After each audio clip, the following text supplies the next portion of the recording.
दोस्तों, बहुत समय पहले की बात है। किसी नगरी में एक युवक रहा करता था। वह युवक बहुत ही शर्मीला था।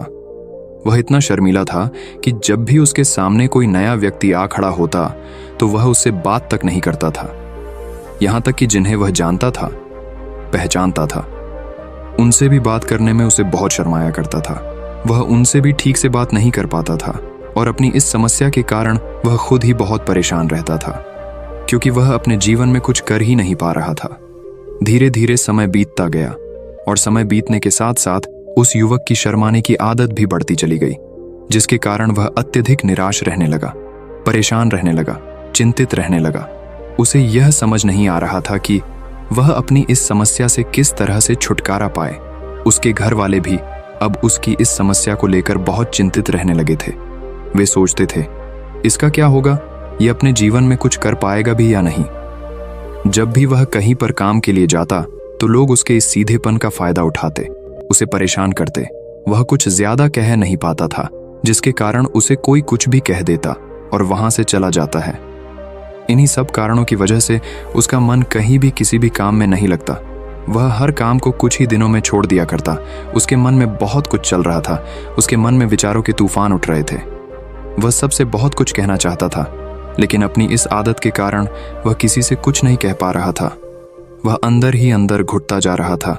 सारे विचार, सारी बातें उसके मन में ही दबी पड़ी थीं। लेकिन कभी भी वह किसी से भी अपने मन की बात नहीं बताता था। जब छोटा सा बच्चा था तब उसे लोग बहुत पसंद करते थे। उसकी इस आदत को भी लोग सराहते थे। लेकिन इसी आदत की वजह से जब वह बड़ा हो गया, युवा हो गया, तो इसी आदत के कारण उसे अपना जीवन जीने में भी अत्यधिक परेशानियां उठानी पड़ रही थीं और वह युवक भी अपनी इस गलती के कारण बहुत परेशान रहता। अपनी इस एक आदत से छुटकारा पाना चाहता था। वह चाहता था कि वह लोगों से अपने मन की बात खुलकर कह पाए। जो कुछ करना चाहता है, जो कुछ कहना चाहता है, वह सबसे वह खुलकर कह सके, कर सके। लेकिन जब भी कोई दूसरा उसके सामने आता तो उसकी जुबान मानो खुलती ही नहीं। यहाँ तक कि वह अपने माता पिता के सामने भी ठीक से बात नहीं कर पाता था। केवल उसके कुछ मित्र थे जिनसे वह अपने मन की बात कर पाता था। जब भी वह किसी बात का जवाब देता तो लोग उसकी हंसी उड़ाते थे, उसका मजाक बनाते। लोग कहते हैं कि आज तो तेरे मुंह में भी जबान आ गई है। यह समस्या दिन ब दिन बढ़ती चली जा रही थी और इस समस्या के कारण अब उसके पिता भी अत्यधिक चिंतित रहने लगे थे। वह चाहते थे कि उनका बेटा भी दूसरों के सामने अपने मन की बात रख सके। लेकिन एक दिन जब अपने उस बेटे को दूसरों के सामने शर्मिंदा होता हुआ देख रहे थे, तभी उन्हें बहुत क्रोध आया और वह अपने बेटे को खरी खोटी सुनाने लगे। उन्होंने उसे इतना डांट दिया कि वह युवा लड़का अत्यधिक क्रोधित हो गया और वहां से बिना कुछ कहे वहां से चला गया। शाम हो चुकी थी और अब तक उनका बेटा घर नहीं लौटा था। माता और पिता दोनों बड़े ही चिंतित थे। वे अपने बेटे को वापस घर पर देखना चाहते थे, लेकिन युवा लड़का तो भागते भागते पहाड़ की चोटी पर जा पहुंचा था। वह वहां से नीचे की ओर झांक रहा था और ईश्वर से कह रहा था, हे भगवान, आपने मुझे ऐसा क्यों बनाया?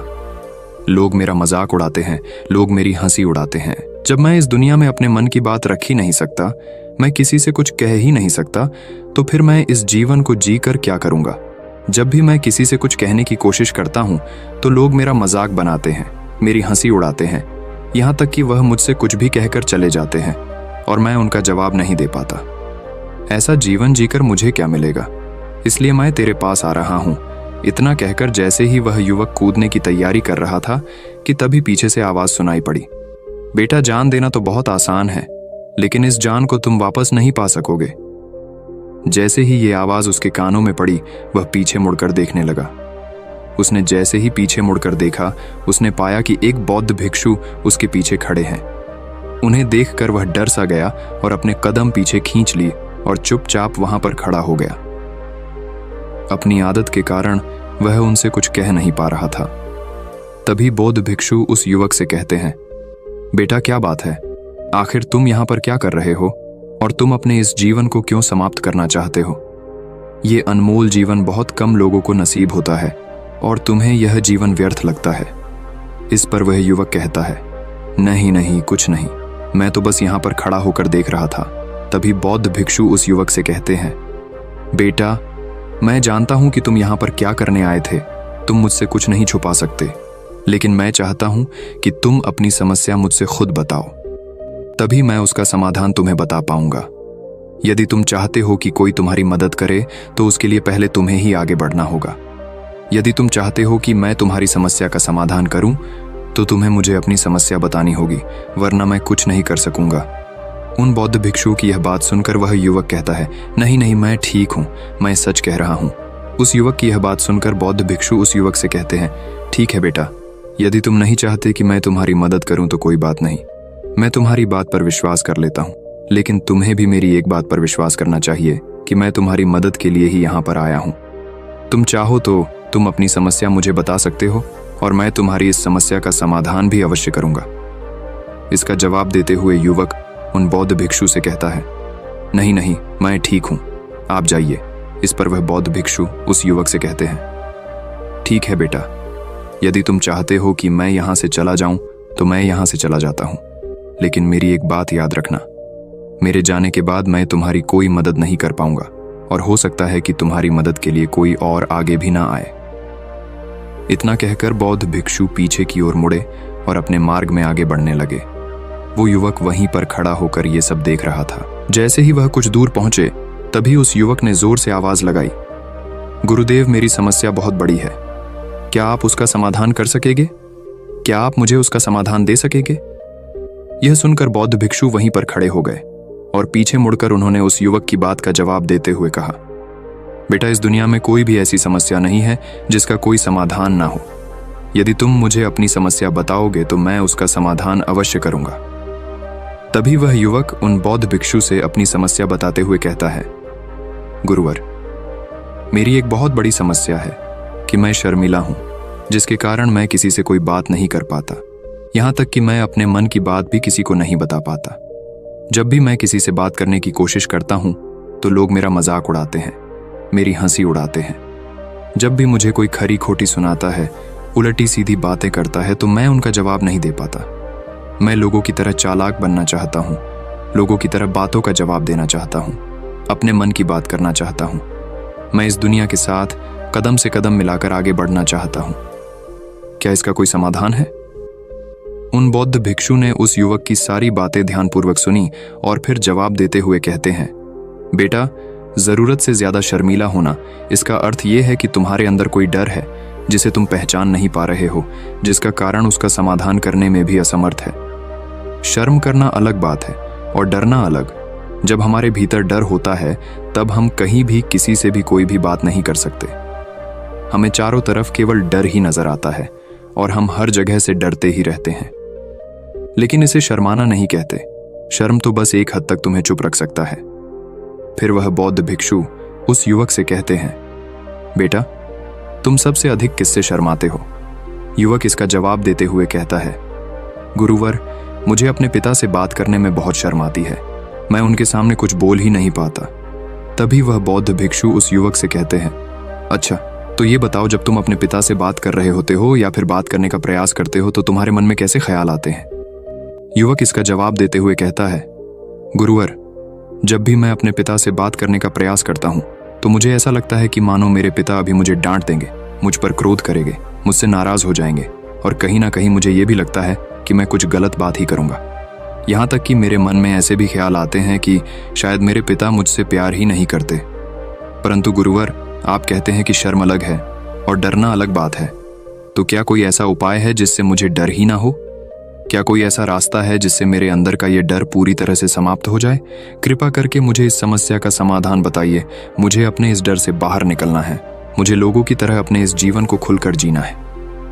उस युवक की यह सारी बातें सुनकर बौद्ध भिक्षु उस युवक से कहते हैं, जाओ और अपने पिता से कहो कि मुझे कुछ काम करना है और उसके लिए मुझे आपसे कुछ धन चाहिए।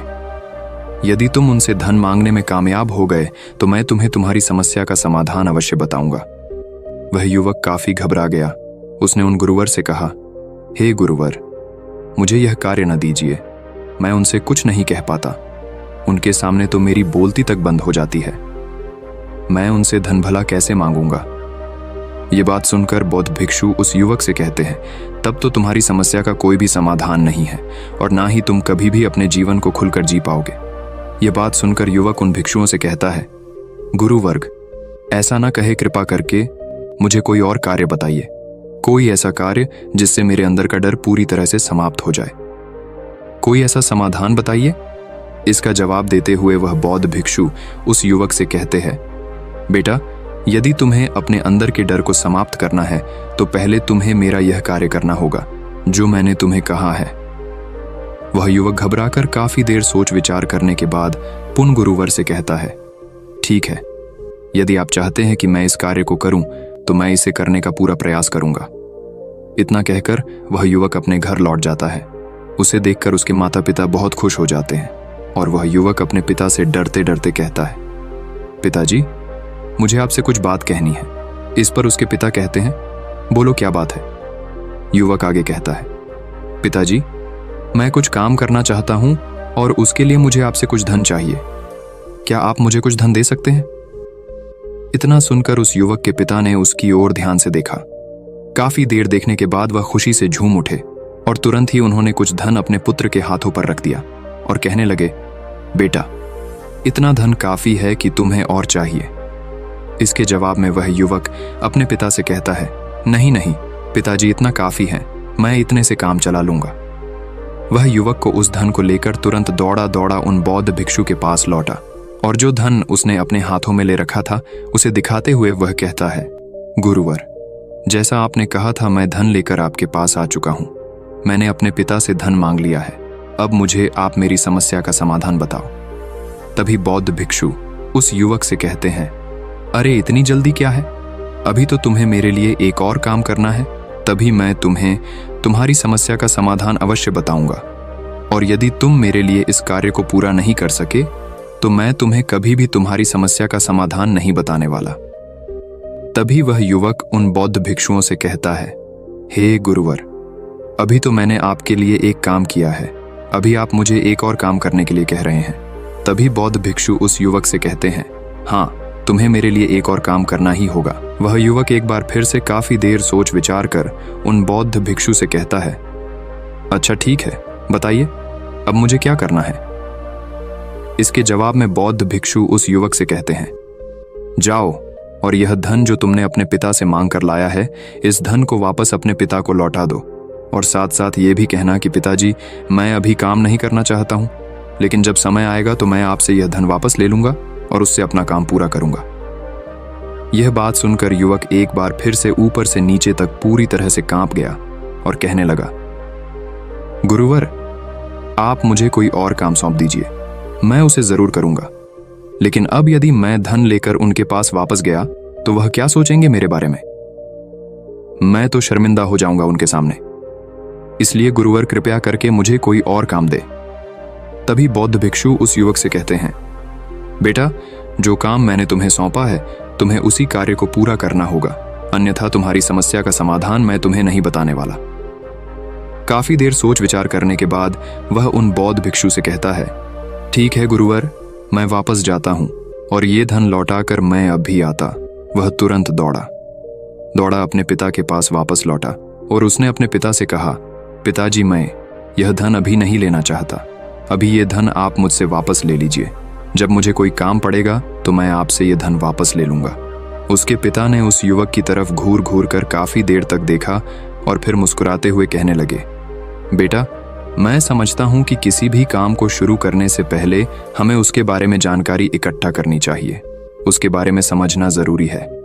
कब, क्या, कैसे और कब तक करना है, इसके बारे में भी हमें जानकारी लेनी जरूरी है। कोई भी काम ऐसे ही नहीं शुरू किया जा सकता, उसमें हम नहीं होंगे या फिर नहीं, इसका भी अनुमान हमें लगाना पड़ता है। और जब हम इन सभी के बारे में सही जानकारी प्राप्त कर लेते हैं तभी हमें धन लगाना चाहिए। मुझे बहुत खुशी है कि तुमने ये सही निर्णय लिया है। जब तुम्हें यह समझ में आ जाए कि जो कार्य तुम करने जा रहे हो वह तुम्हारे लिए उचित है, तब तुम चाहो तो मैं तुम्हें यह धन वापस लौटा दूंगा। युवक अपने पिता से यह सारी बातें सुनकर मन ही मन बहुत प्रसन्न था। उसने ये तो उम्मीद तक नहीं की थी कि उसके पिता हंसकर उसे इस तरह से सारी बातें समझाएंगे। वह मन ही मन ये सोच ही रहा था कि तभी उसके पिताजी उसके और करीब आए और अपनी उस युवा बेटे को गले से लगा लिया। जैसे ही उसके पिता ने उस युवक को गले से लगाया, उसको बहुत अच्छा महसूस हुआ। उसका आत्मविश्वास, उसका हौसला और बढ़ता गया। उसके बाद युवक वापस पुन गुरुवर के पास लौटा और कहने लगा, गुरुवर, जैसा आपने कहा था मैंने बिल्कुल वैसा ही किया है। मैंने धन अपने पिता को वापस कर दिया है। अब तो कृपया करके मुझे मेरी समस्या का समाधान बता दीजिए। तभी बौद्ध भिक्षु उस युवक की तरफ देखकर मुस्कुराते हैं और इस युवक से कहते हैं, बेटा इतनी जल्दी क्या है, अभी तो तुम्हें मेरे लिए एक और काम करना ही पड़ेगा। वह युवक कहता है, महाराज, आप आखिर मुझसे बार बार इस तरह से काम क्यों करवा रहे हैं? क्या आपके पास मेरी समस्या का कोई समाधान नहीं है? कहीं आप मुझे बेवकूफ तो नहीं बना रहे? जिस तरह से लोग मुझे बेवकूफ बनाते हैं, क्या आप भी मेरे साथ वही तो नहीं कर रहे? आपने कहा जाओ अपने पिता से पैसे मांग कर लाओ, मैंने पैसे मांग कर लाए आपने, फिर कहा जाओ ये पैसे अपने पिता को लौटा कर आओ, मैंने आपके कहे अनुसार बिल्कुल वैसा ही किया। और अब आप कह रहे हैं कि मैं आपके लिए एक और काम करूं? नहीं, ये मुझसे नहीं होगा। तभी बौद्ध भिक्षु उस युवक की तरफ देखकर मुस्कुराते हैं और कहते हैं, बेटा बस ये आखिरी काम है और यह बहुत सरल भी है। तुम जैसे ही इस कार्य को पूरा करोगे, मैं तुम्हें वचन देता हूं कि मैं तुम्हारी समस्या का समाधान तुम्हें अवश्य बताऊंगा। इस पर वह युवक फिर से एक बार सोच विचार करता है और उन बौद्ध भिक्षु से कहता है, ठीक है, लेकिन ये आखिरी काम जो मैं आपके लिए करूंगा, बताइए मुझे क्या करना है। तभी बौद्ध भिक्षु एक मूर्ति निकालकर उस युवक के हाथ में थमा देते हैं। वह मूर्ति देखने में बहुत ही साधारण सी थी, लेकिन वह बौद्ध भिक्षु उस युवक से कहते हैं, बेटा तुम्हें इसे बाजार में ले जाना है, इसे बेचना है और इसके बदले में तुम्हें 100 सोने के सिक्के लेकर आने हैं। जब तुम यह करने में सफल हो जाओगे, तभी मैं तुम्हें तुम्हारी समस्या का समाधान तुम्हें बता पाऊंगा। वह युवक उस मूर्ति को अपने हाथ में लेकर बड़े ही गौर से देखता है और उन बौद्ध भिक्षुओं से कहता है, हे गुरुवर, ये तो बड़ी ही साधारण सी मूर्ति लग रही है, मानो मिट्टी की बनाई गई। इसके लिए भला 100 सोने के सिक्के मुझे कौन देगा? कहीं आपका माथा फिर तो नहीं गया है? इसके 1 या 2 सोने के सिक्के मिल जाए, वही बहुत है, लेकिन इसके लिए 100 सोने के सिक्के कोई नहीं देगा। तभी बौद्ध भिक्षु उस युवक से कहते हैं, बेटा मैंने जो तुम्हें काम सौंपा है, यदि तुम उसे पूरा करोगे तभी तुम्हें तुम्हारी समस्या का समाधान मिल पाएगा, अन्यथा तुम चाहो तो अपने घर लौट सकते हो, फिर से वही अपने पुराने जीवन में जहां लोग तुम्हारा मजाक बनाते हैं, लोग तुम्हें डराते हैं, सताते। मैं तुम्हें यहाँ अपने डर को निकालने में तुम्हारी मदद कर रहा हूँ। तुम मेरे यहाँ काम करके अपने डर को धीरे धीरे भगा पाओगे। मेरे इस काम को पूरा कर दो, तुम्हें सब समझ आ जाएगा। वह युवक उन बौद्ध भिक्षुओं की बात सुनकर मन ही मन ये विचार करता है कि मुझे तो मेरी समस्या का समाधान किसी भी हालत में चाहिए, जिस कारण वह उस मूर्ति को उठाकर बाजार की ओर चल पड़ता है। बाजार पहुंचकर वो एक जगह चुपचाप उस मूर्ति को लेकर खड़ा हो जाता है और इंतजार करने लगता है कि कोई आएगा और उसे उस मूर्ति के बारे में पूछेगा, और तब वह उस मूर्ति के लिए 100 सोने के सिक्के की मांग करेगा। देखते ही देखते काफी समय बीत गया, लेकिन अभी तक उसके पास कोई भी व्यक्ति नहीं आया था। उसने आसपास देखा तो लोग चिल्ला चिल्ला कर अपने सामानों को बेच रहे थे, जोर जोर से आवाज लगा रहे थे। उसने भी सोचा, यदि मुझे अपनी इस मूर्ति को बेचना है तो मुझे भी जोर जोर से आवाज लगानी होगी। उस युवक ने चिल्लाना शुरू किया, लेकिन वह इतनी जोर से नहीं चिल्ला रहा था, उसकी आवाज उसे खुद तक सुनाई नहीं पड़ रही थी। तो भला उसकी आवाज को दूसरे कैसे सुनते, जिस कारण उसे कोई भी व्यक्ति खरीदने के लिए तैयार नहीं था। धीरे धीरे शाम का समय हो चुका था और उस व्यक्ति को यह डर था कि कहीं वह बौद्ध भिक्षु वहां से कहीं चला ना जाए, अन्यथा उसे उसकी समस्या का समाधान कौन देगा। ये सोचकर उसने जोर जोर से आवाज लगानी शुरू की कि 100 सोने के सिक्के में यह मूर्ति ले लो। उसकी आवाज सुनकर लोग उसके पास आने लगे और उससे यह सवाल करने लगे, इस मूर्ति में ऐसा क्या है जो तुम इसके लिए 100 सोने के सिक्कों की मांग रहे हो? इसके अंदर ऐसा कुछ तो खास होगा ही। युवक काफी देर सोच विचार कर उस युवक से कहता है, नहीं नहीं, मुझे कुछ नहीं पता, मैं तो बस ये मूर्ति यहां पर बेचने आया हूं। तभी उसमें से एक युवक उस युवक से कहता है, अगर ऐसी बात है तो इस मूर्ति को कोई नहीं खरीदने वाला। आखिर इस मूर्ति में ऐसा क्या खास है जिसके लिए तुम सोने के सिक्के की मांग कर रहे हो? ये तो तुम्हें बताना ही पड़ेगा।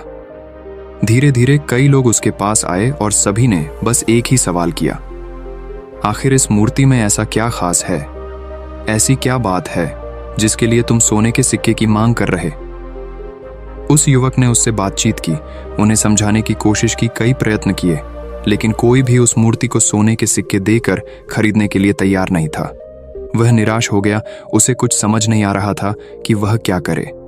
तभी बाजार में उसने देखा कि कुछ लोग अपने सामानों की खासियत बता रहे हैं, उसे बेचने के लिए उसकी खास खास बातों के बारे में लोगों को समझा रहे हैं। ये देखकर उसने भी सोचा कि मुझे भी इस मूर्ति की कुछ खासियत लोगों को बतानी है। उसने फिर एक बार जोर जोर से आवाज लगानी शुरू की, समस्या का समाधान निकालने वाली मेरी गुरु की इकलौती मूर्ति, जो इस दुनिया में केवल एक ही है। जिसके पास भी यह मूर्ति होगी उसके घर में कोई समस्या नहीं होगी। यह मूर्ति उस समस्या का समाधान तुम्हें अवश्य बताएगी। ये सुनकर लोग उसके पास पहुंचने लगे और उसे ये सवाल करने लगे, क्या सच में ये मूर्ति जिसके पास होगी उसके पास कोई समस्या नहीं होगी? क्या सच में ये सभी समस्याओं का समाधान करती है? उसका जवाब देते हुए युवक कहता है, हाँ, सभी समस्याओं का समाधान कर देती है। यदि आप इस मूर्ति को ले जाते हैं, आपके घर में कोई भी समस्या होगी तो उसका समाधान यह आपको अवश्य बताएगी। चाहे कोई भी समस्या हो, कैसी भी समस्या हो, कैसी भी परिस्थिति हो, आपको इसका समाधान अवश्य मिलेगा। इतना सुनने के बाद अब वही एक मूर्ति सबको चाहिए थी, उस मूर्ति के दाम लगाने लगे। कोई उसे 200 सोने के सिक्के, तो कोई 400, कोई 6, 7, तो कोई 1000 सोने के सिक्के देने के लिए तैयार था। उस मूर्ति की कीमत लगातार बढ़ती जा रही थी।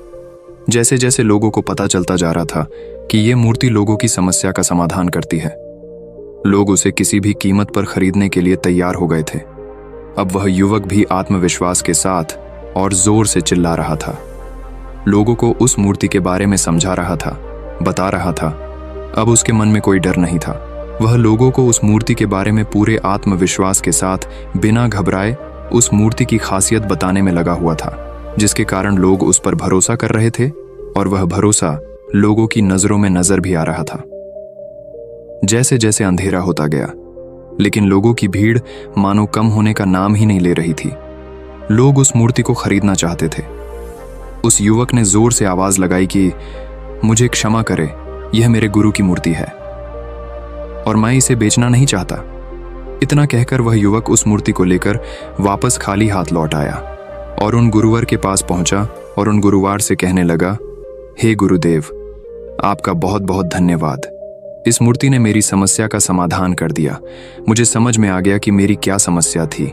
हालांकि मैं इसे बेचकर सोने के सिक्के तो आपके लिए नहीं ला पाया, लेकिन मुझे मेरी समस्या का समाधान अवश्य मिल गया। आपका बहुत बहुत धन्यवाद। इस बात को सुनकर बौद्ध भिक्षु उस युवक से कहते हैं, बेटा, मैंने तुम्हारी समस्या का समाधान नहीं किया है, तुमने तो खुद ही अपनी समस्या का समाधान किया। अपनी समस्या तुमने खुद ही सुलझा ली है।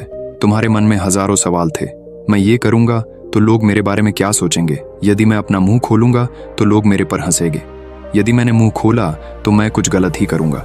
ऐसे कई सारे विचार तुम्हारे मन में थे, ऐसे कई सारे डर तुमने अपने मन में पाल रखे थे। लेकिन जब इस मूर्ति के बेचने के दौरान तुमने उन हजारों लोगों का सामना किया, उनके सामने खुलकर अपनी बात रखी, उनके सामने खुलकर वह कहा जो तुम्हें कहना था, तो तुम्हारे मन का डर खुद खुद समाप्त हो गया। जिसे तुम शर्मा ना कहते थे, वो अपने आप ही तुम्हारे भीतर से कहीं गायब हो गया। युवक अपने गुरु की यह बात सुनकर अपने गुरुवार से कहता है, गुरुवर, आप सही कहते हैं। आपने आज मेरे मन में वो विश्वास जगा दिया है जिसे मैं अब अपने जीवन में कुछ भी हासिल कर सकता हूं। आपका बहुत बहुत धन्यवाद।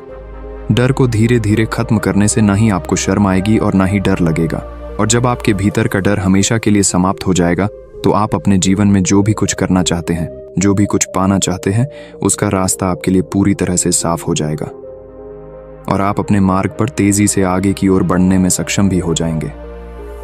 इसलिए लोग क्या कहते हैं, क्या कहेंगे, ये सब छोड़ दीजिए और खुद पर विश्वास कीजिए, क्योंकि आप ही हैं जो अपने इस डर का सामना कर सकते हैं। दोस्तों, सच्ची श्रद्धा से कमेंट में नमो बुद्धाय जरूर लिखिएगा। इस वीडियो को लाइक करें तथा अपने दोस्तों के साथ शेयर करें और हमें सब्सक्राइब करना ना भूलें। और हाँ, इस वीडियो से कोई भी सवाल है तो आप कमेंट में पूछ सकते हैं। अगर कोई नहीं है तो आप कमेंट में नमो बुद्धाय लिखना ना भूलें, क्योंकि आपकी कमेंट से हमें वीडियो बनाने का मोटिवेशन मिलता है। धन्यवाद।